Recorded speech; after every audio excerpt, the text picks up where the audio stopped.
Well, that's taken directly from the Gibraltar Port website, and it's a forecast. And the forecast is there's be a fall in the number of cruise ships visiting Gibraltar next year from 247 calls this year down to 187 next year. It is a forecast, but it's quite a good indication of the number of cruise calls we are likely to get. And that's a big worry for many of our members, because obviously there'll be a sharp decrease in the number of cruise passengers coming and visiting the tourist sites, and of course on Main Street to do their shopping. Have you ascertained the reasons for this fall? It's very difficult to do that. We've asked around some of our members who are involved in dealing with the cruise operators, and they're not sure at this stage if it's due to the cruise operators reassigning their vessels into other regions. It's not as if other ports are going to benefit locally from our fall. So it looks like the fall is going to be across sort of the whole of the southern Mediterranean. What can be done to mitigate the impact and to increase the number of calls in future? To mitigate the impact is very hard with such a short notice. You know, the cruise industry works 2 or 3 years in advance. So there's nothing in the short term we can do. But I think longer term, we can look to continue upgrading our product, keep investing in the tourist product, and hence the reason for our press release. We think it's a very good thing that there are companies in the private sector that are prepared to make significant capital investment in upgrading the tourist product, because that in turn makes Gibraltar a much more attractive jurisdiction. Well, the Chamber's expressed support for an investment in revamping the cable car. Why do you feel this would make such a difference?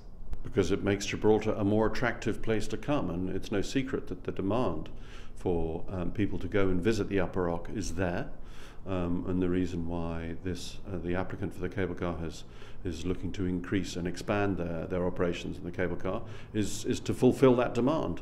And if you know as well as I do that if you don't fulfill that demand, the demand will just go elsewhere, and we cannot afford that at a time when we have the uncertainty of a Brexit, because fundamentally it will come down to potential loss of jobs here in Gibraltar, and we have to look at every opportunity. We have to seize every opportunity that is out there to try and make sure that we can benefit from that.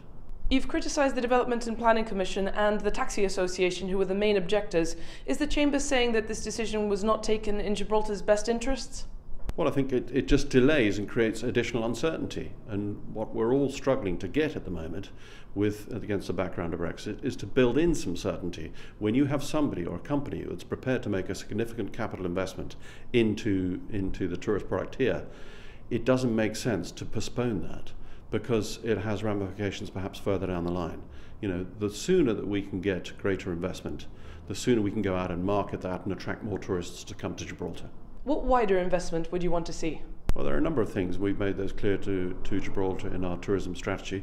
Fundamentally, the issue is about transport and having a joined up transport system, not just here in town, and there have been some great developments in the last year, 18 months, in terms of parking and zoning and so forth, but also to enable the huge numbers of people that come across the frontier every day, not just to work, but particularly for visitors, to be able to get to the various tourist sites without the congestion, without the queues and so forth. And that all needs to be looked at, and we're still waiting for the government to do that.